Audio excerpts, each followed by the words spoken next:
reminder from your past is a gift. Okay, so in this video, I wanted to talk about something we've experienced recently with my 5-year-old. So, and the wisdom that I keep gaining from this 5-year-old. And honestly, the more I experience with her, the more I think we are meant to learn from them. They are really our teachers, more than we are here to teach them. They are here to remind us every day of what's important.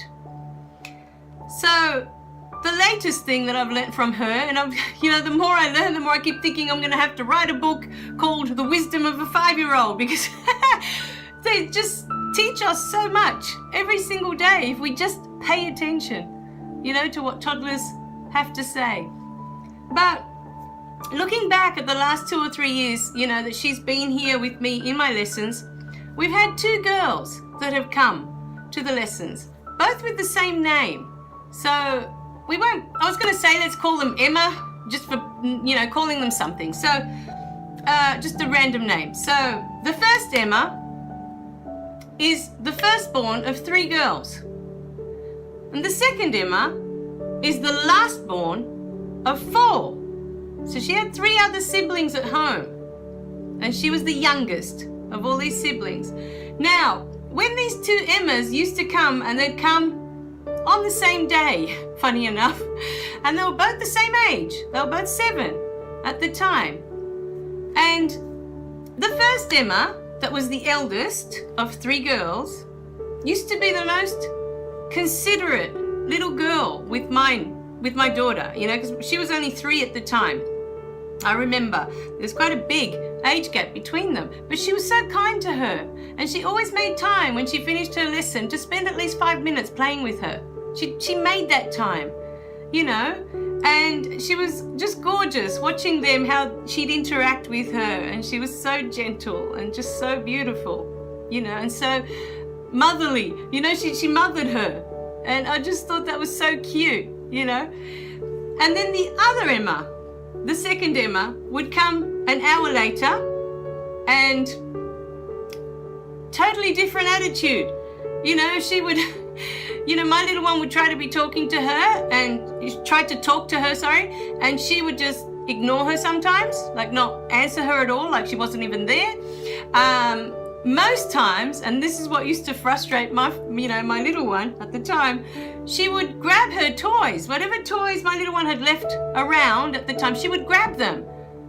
And when my little one would ask for them, she would say, "No, I'm not giving it back." And so this would make my little one cry. And for weeks I would say to her, "Pack away your toys, don't just leave them out. She's going to take them, don't leave them out." But the other day we were talking in the car about, she'd remembered one of the Emmas, the one that was so kind to her, and she was just remembering how lovely and how much she loved her, because both of them came for about 2 years.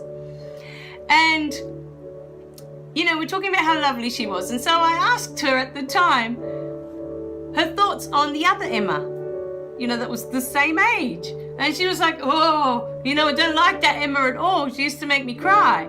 Or sometimes my little one would be playing with a toy and she would snatch it off her and run off to the other room, and just to get a reaction out of her. Things like that used to really irk my little one. She'd be like, "Oh," she'd get really upset. And she wasn't used to that treatment, because we always ask her, if she's got something in her hands, we'd always ask her, "Can you give it to us? Or can we have it? Or can I see that?" But I've never gone and grabbed something out of her hands unless it's something that I feel is dangerous to her, but very rarely she would grab something, because we're always watching her, that she'd go for something like a knife or scissors or something when she was younger. We'd already know she was going for it. "No, don't touch, it's dangerous."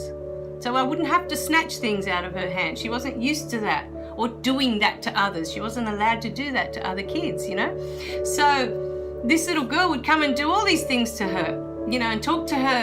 The last few lessons, she was quite abrupt with her, and spoke to her quite meanly, like, "Go away, I don't want to talk to you right now," and things like that. And we were talking about that, and I was explaining to her, because she's 5 now, going on to 6.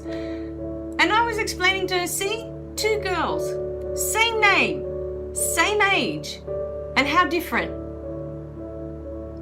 in their behavior, in how they interact with the world. You know, one was all give and the other one was all take, because it will be give, you know, it will be taken away. If I don't take it, someone else will take it and I'll miss out, was her attitude. And I get them both. You know, I'm not here to say one is better than the other.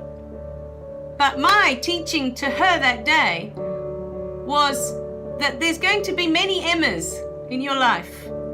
There's going to be many that are kind, that are generous, that are considerate, that you're going to love because they're so beautiful to you. There's going to be many Emmas in your life. And there's also going to be many Emmas that you're going to find are mean and cruel and unkind and rude. And that's okay, because that is the world, you know. But also we're looking at the two different girls and what their setup was. One was firstborn, given all the attention from the very beginning, and there's a big gap between her and the next one, you know, the next sibling. And yet with the other one, being the youngest of four, there must have been a lot of competition going on in the home. Competition for attention, competition for things, you know, constantly having things taken from her. Being the youngest, you know, all these things. And to end this video today, the message for this video is, we are the sum of our experiences. We are the sum, the collective sum of what's happened to us is who we become. As an adult, or even through your teenage years, especially if you're watching all these videos, you can choose.